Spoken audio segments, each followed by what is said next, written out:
Bonjour, alors nous sommes rendus dans la partie sur le dos.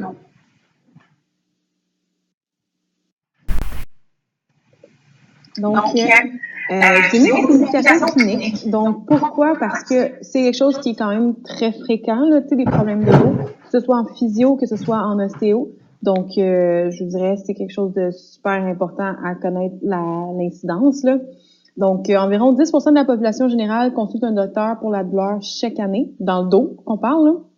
Puis 80% de la population générale aura des douleurs au dos durant le cours de leur vie.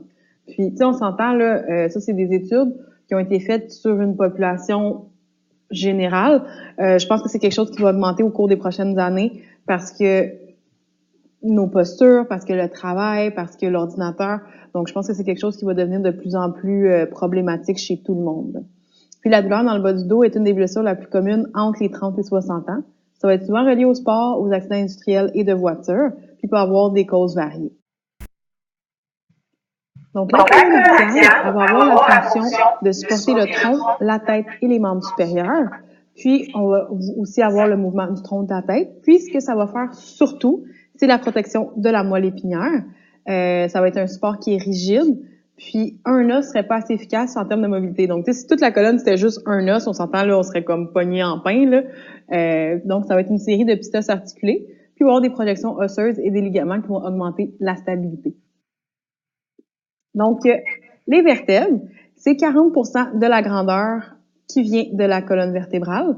Puis, il va y avoir des variations de grandeur souvent dues à la longueur des membres inférieurs. Donc, la colonne vertébrale elle-même va souvent être similaire d'une personne à l'autre. Je dis souvent, c'est pas tout le temps le cas, mais il va y avoir autant de variations versus les membres inférieurs. Donc, on va avoir 33 vertèbres. Donc, ça comprend 7 vertèbres cervicales, 12 vertèbres dorsales ou thoraciques, 5 vertèbres lombaires, 5 vertèbres sacrées fusionnées, puis 4 qui forment le coccyx. Donc, ça ressemble à ça. Donc, ce qu'on peut voir ici, c'est que les vertèbres, dépendamment de leur région, vont changer de forme. Donc, c'est ça qu'on va voir dans la prochaine partie. Donc, la vertèbre typique, en général, la vertèbre va avoir un corps, donc c'est un petit os cylindrique, c'est rond. Une partie postérieure qui est le plancher du trou vertébral. On va avoir les pédicules qui vont former les murs latéraux du trou vertébral. Puis la lame qui va former les deux moitiés du toit du trou vertébral. Donc, c'est vraiment, on a le corps qui est rond. On va avoir les deux pédicules qui vont former les murs latéraux, puis on va avoir les deux lames qui vont être par-dessus. Donc, ça fait vraiment comme une petite maison, les deux pédicules, puis les lames sur le dessus.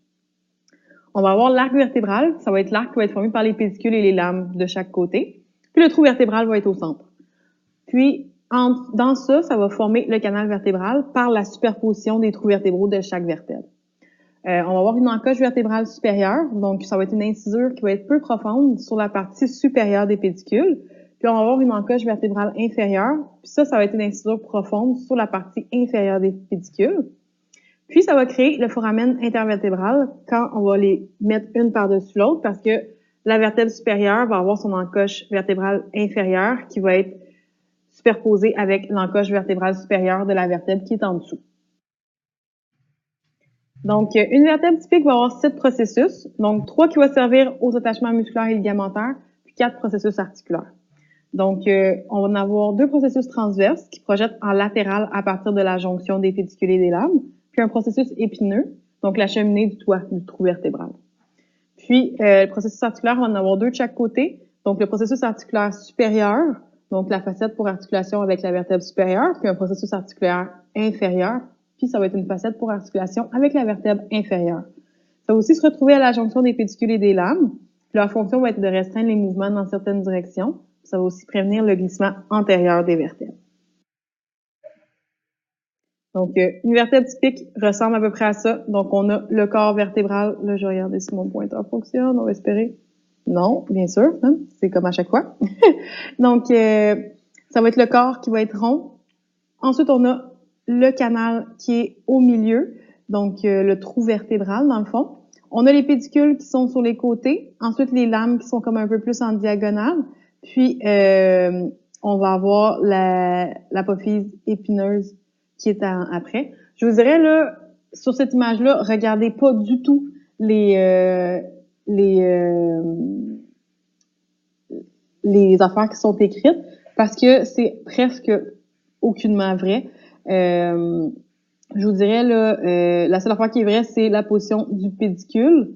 Si on regarde l'image qui est à gauche, là, du pédicule, la facette articulaire supérieure, facette articulaire costale, ça, c'est quelque chose qu'on va revoir de toute façon. Puis c'est tout. Les autres choses, c'est tout faux. Fait que c'est vraiment pour l'image là, que je vous ai mis ça, tout simplement. Pour celle qui est à droite, par contre, là, les choses sont bien placées.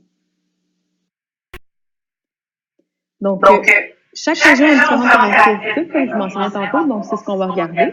Donc, pour ce qui est des vertèbres thoraciques et dorsales, ou dorsales plutôt, ça va être des cordes de grosseur moyenne en forme de cœur. Donc, ils vont avoir une facette articulaire supérieure qui fait face en postérieur, puis une facette articulaire inférieure qui fait face en intérieur. Donc, les deux facettes vont venir s'entre-chevaucher comme ça d'une vertèbre à l'autre. Donc, les facettes articulaires costales pour les côtes vont être présentes sur les corps et les processus transverses. Puis, le processus épineux va être long et mince, puis va pointer vers l'inférieur. Pour ce qui est des lombaires, ça va être un corps massif. Donc, on entend c'est le bas du dos qui a plus de pression. Donc, c'est un corps qui est plus gros, en forme de rein. Il va avoir un processus épineux plus massif, puis en direction postérieure, en forme de H. Il va avoir aussi une facette articulaire supérieure qui va faire face en médial, donc comme ça. Puis la facette articulaire inférieure va faire face en latéral. Donc, ça va éviter les déplacements lors des rotations. Donc, ça va limiter ça. Pour ce qui est de la région sacrée, donc il va y avoir une bordure antérieure de la première vertèbre sacrée, donc on va appeler le promontoire. Puis il va être important pour l'obstétrique, donc le canal sacral y débute, fait qu'obstétrique pour tout ce qui est femme enceinte. On s'entend épidural aussi. Les vertèbres sacrées basses ne prennent pas de mise en charge puis vont devenir de plus en plus petites. Donc la portion médiane va consister de la fusion des corps vertébraux, donc la crête médiane au milieu. Puis la portion latérale va consister de la fusion des processus transverses qui vont former la crête latérale. La portion latérale va s'articuler avec l'iliaque pour former l'articulation sacro-iliaque. Puis les facettes articulaires supérieures vont articuler avec la lombaire 5 en inférieur. Donc, l'inférieur de la L5 va s'articuler avec le supérieur de la sacrée. Puis, il va y avoir des foramènes antérieurs qui vont être présents entre les processus transverses pour le rameau ventral des nerfs, puis des foramènes postérieurs qui vont être présents entre les processus transverses aussi pour le rameau dorsal des nerfs. On va avoir des foramènes intervertébraux qui vont ouvrir l'espace entre les processus transverses en continuité avec les foramènes antérieurs et postérieurs. Donc ça va être à l'intérieur de ce qui va être le sacrum, qui est comme un triangle comme ça. Puis on va retrouver un hiatus sacré, fait que ça va être l'espace créé par l'absence des lames de S4 à S5. Donc on peut le voir ici de dos. Donc on a le promontoire sacré qui est en haut, donc le canal sacré qui serait au milieu, la crête médiane qui est au centre, crête latérale qui est juste à côté. On a les trous dorsaux ici, donc les trous ventraux, seraient de l'autre côté là, donc c'est juste ça qui se passe. Puis le hiatus sacré qui est en bas, donc qui est une petite ouverture là, juste avant le coccyx. On a les facettes supérieures qui sont en haut pour l'articulation avec L5. Donc, le coccyx, c'est vraiment le bout de la colonne vertébrale. Donc, ça ressemble à un bec. Donc, toutes les vertèbres sont sous-développées et petites. Prennent pas de mise en charge. CO1 est la plus développée, puis elle est libre. Puis CO2 à CO4 sont très rudimentaires, complètement fusionnés. Maintenant, on tombe dans le cervical. Le cervical, c'est ce qui est le plus complexe par rapport à nos vertèbres. Donc, on a le cervical typique et on a le cervical atypique. Donc, pour ce qui est du cervical typique, c'est des petits corps délicats en forme de selle. Le processus transverse va avoir un trou transversaire pour permettre le passage de l'artère vertébrale, puis il va avoir un tubercule antérieur de C3 à C6. Donc, le tubercule avec la partie osseuse en antérieur du trou transversaire représente la côte cervicale qui est fusionnée avec le corps vertébral d'un côté et au processus transverse de l'autre.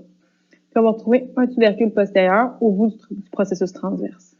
On va avoir des facettes articulaires qui vont être supérieures, puis vont faire face en supérieur et postérieur.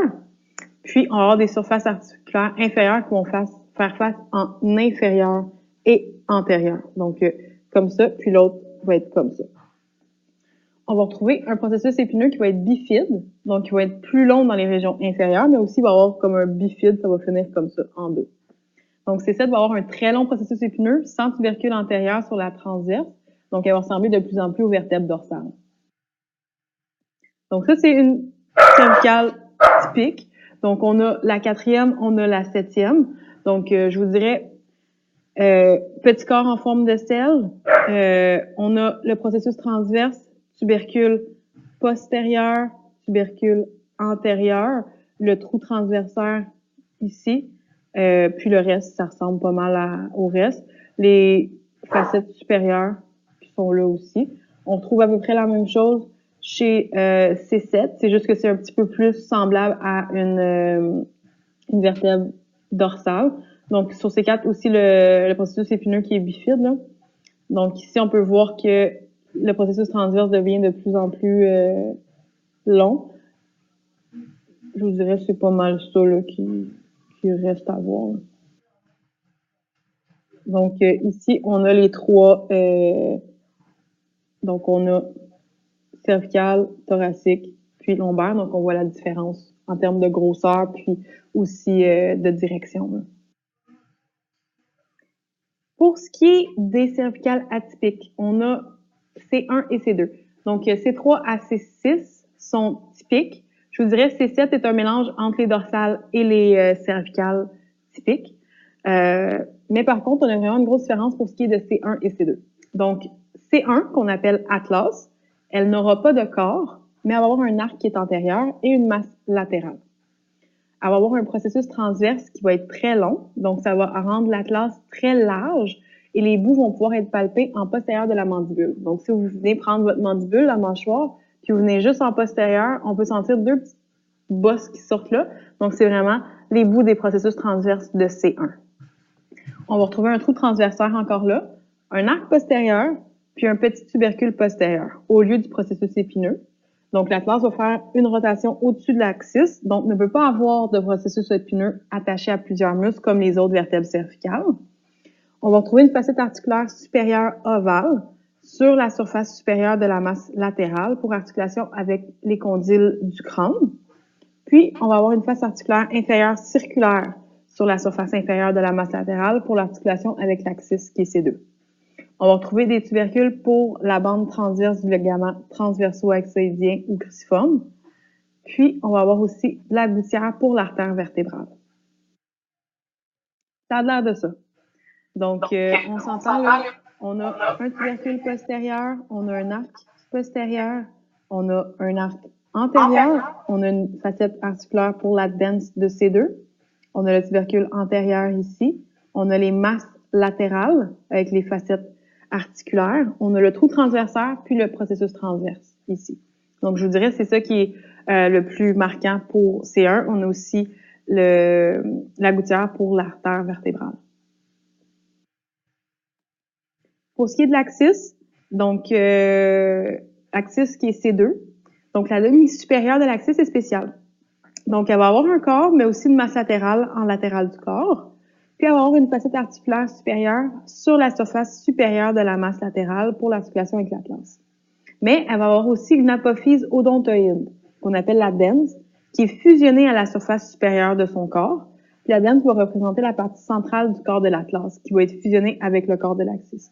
Donc, ça va être comme une affaire de même qui pointe vers le haut, puis qui va venir rouler autour des arcs de C1. La demi inférieure de l'axis va être typique comme les autres vertèbres cervicales. Donc, processus épineux typique, les lames, processus transverse, tout le reste est normal. Donc, voici C1 en haut, C2 après. Donc, on a le dens qui est là, qui va articuler avec la facette articulaire pour le dens à l'arche antérieure.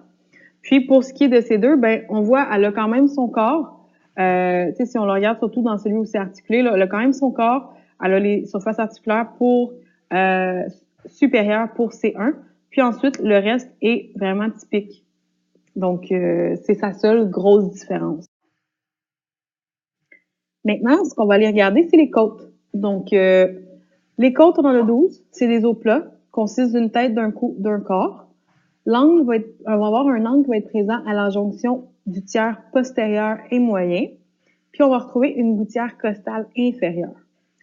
Chaque côte et le sternum vont contenir de la moelle osseuse rouge, donc très important dans les transplantations.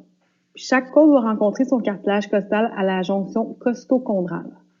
Les cartilages costaux des côtes 1 à 7 vont aller au sternum. Les cartilages costaux des côtes 8 à 10 vont aller au cartilage de la côte supérieure. Puis les cartilages costaux des 11 et 12 sont flottants. Donc, le cartilage costal de la côte 2 va joindre le sternum à l'angle costal, super important pour compter les côtes.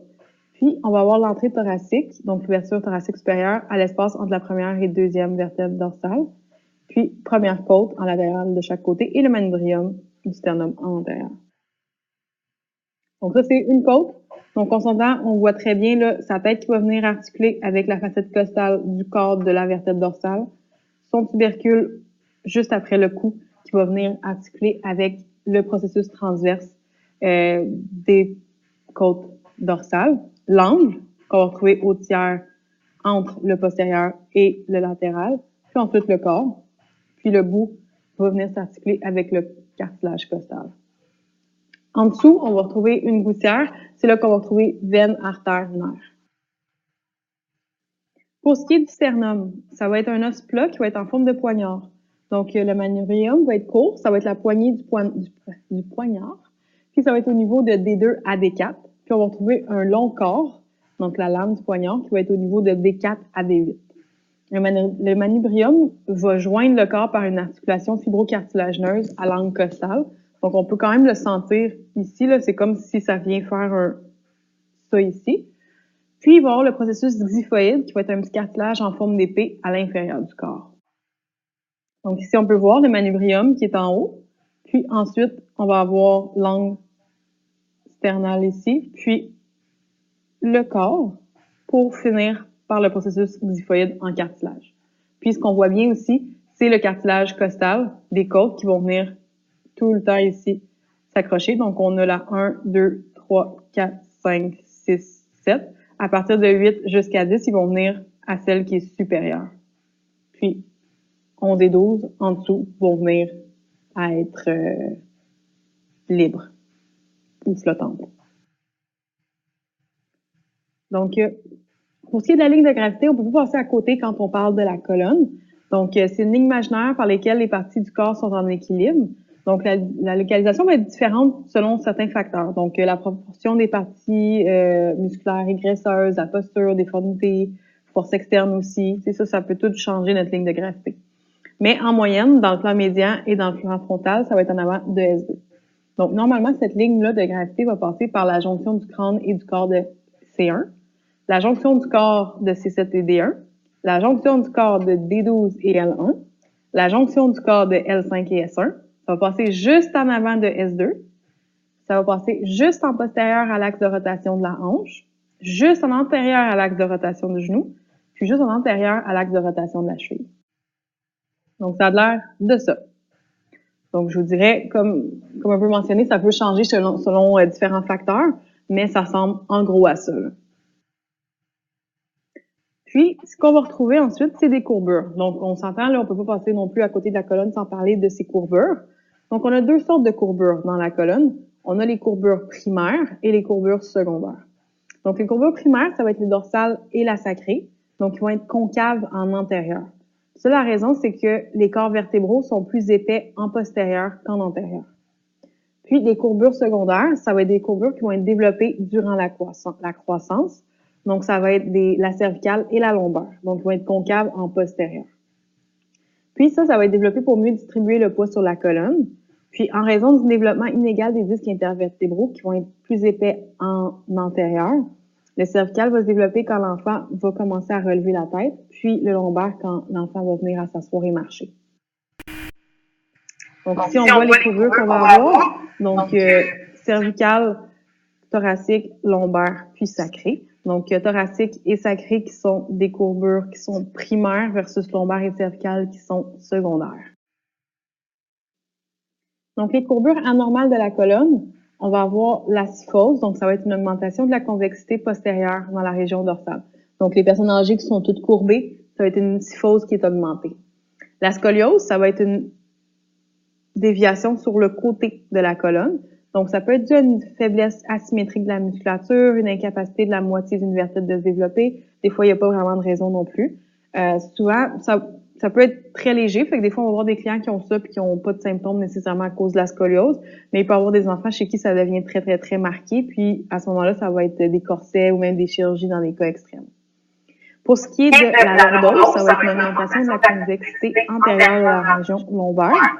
Donc, souvent, ça va être dû à une augmentation du poids en antérieur. Donc, la grossesse, donc les gens vont avoir tendance à venir vers l'arrière pour venir supporter le poids ou même de l'obésité, là, où est-ce que ça va être surtout dans la région abdominale.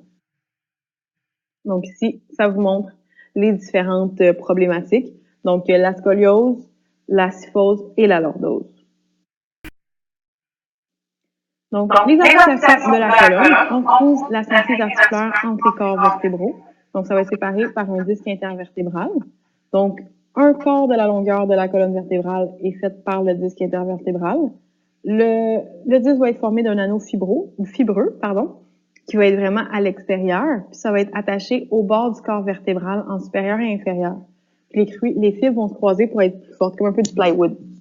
Puis, on va retrouver un noyau pulpeux. Donc, ça va être une portion intérieure semi-gélatineuse, mon Dieu. Puis, ça va être la portion qui absorbe les chocs. Donc, ça va toujours être compressé. Puis, ça va être composé d'à peu près 80% d'eau.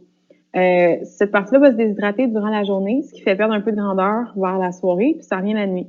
Avec l'âge, ça devient de plus en plus mince. Donc, on va avoir une déshydratation permanente. Donc, si on prend ça en perspective, on perd de la grandeur en journée. Donc, avec les années, encore là, on va perdre la grandeur, comme les personnes âgées qui deviennent de plus en plus petites. Ensuite, on va avoir les articulations zygapophysaires. Donc, c'est entre les facettes articulaires. C'est de type plan, des capsules lousses. Puis la direction des facettes va déterminer le type de mouvement qui va être possible. Donc, ici, ce qu'on peut voir, là, c'est vraiment le troisième chose en partant en haut, les articulations zygapophysaires. Puis, je vous dirais le dernier en bas, le joint intervertébral, qui est super important. Maintenant, on va regarder les ligaments qu'on trouve dans ces articulations-là. Donc, on a plusieurs ligaments. Donc, le ligament longitudinal antérieur commun, donc, il est très fort, il prévient l'hyperextension du cou. Donc, il va être vraiment en avant, pas juste du cou, de la colonne. Puis, on a le ligament longitudinal postérieur. Il va être fort en mi-section, faible en latéral. Donc, durant la flexion, si l'anneau fibreux est affaibli, le noyau peut rupturer en postérieur et en latéral, donc pousser sur les nerfs, ce qui crée une hernie discale. Pour ce qui est du ligament intertransversaire, ça va être entre les processus transverses. Le ligament interépineux entre les épines. Ligament supraépineux en postérieur des épines. Le ligament nuqué, donc ça va être la continuité supérieure du ligament supraépineux, donc très épais en plan sagittal, puis ça va servir à balancer le crâne sur la colonne cervicale. Il va y avoir beaucoup de musculature autour, donc ça peut être un site d'attachement aussi. Puis on va retrouver le ligament flava ou le ligament jaune. Il va être super important. Il va être entre les lames adjacentes. Pas visible de l'extérieur dans la région dorsale parce que les vertèbres, la façon qu'on va être superposées, mais ça va limiter l'excès de flexion, puis ça va être fait de fibres élastiques jaunes, donc c'est pour ça qu'on l'appelle le ligament jaune. Donc ici, on a une image. Donc, le ligament longitudinal antérieur est en rouge, il est devant le corps vertébral. Le ligament postérieur va être juste derrière, donc où est-ce que entre la moelle épinière puis le corps, dans le fond. Le ligament jaune va être vraiment entre les lames, donc c'est le bleu ici. Ligament interépineux entre les processus épineux, pardon. Puis on va avoir le ligament supraépineux qui va être vraiment au bout des épines, puis qui va devenir le ligament nuqué au niveau du cervical. Puis voici le ligament nuqué en cervical. Donc, très gros ligament si on est dans le plan sagittal commun. Maintenant, on va voir l'articulation atlanto-occipitale, donc entre l'atlas et l'occiput. Donc, il va y avoir une articulation condyloïde de chaque côté entre la facette supérieure de la masse latérale de l'atlas et le condyle occipital de l'occiput. C'est le mouvement d'acquiescer, puis il y a une capsule articulaire faible. Maintenant, si on regarde l'articulation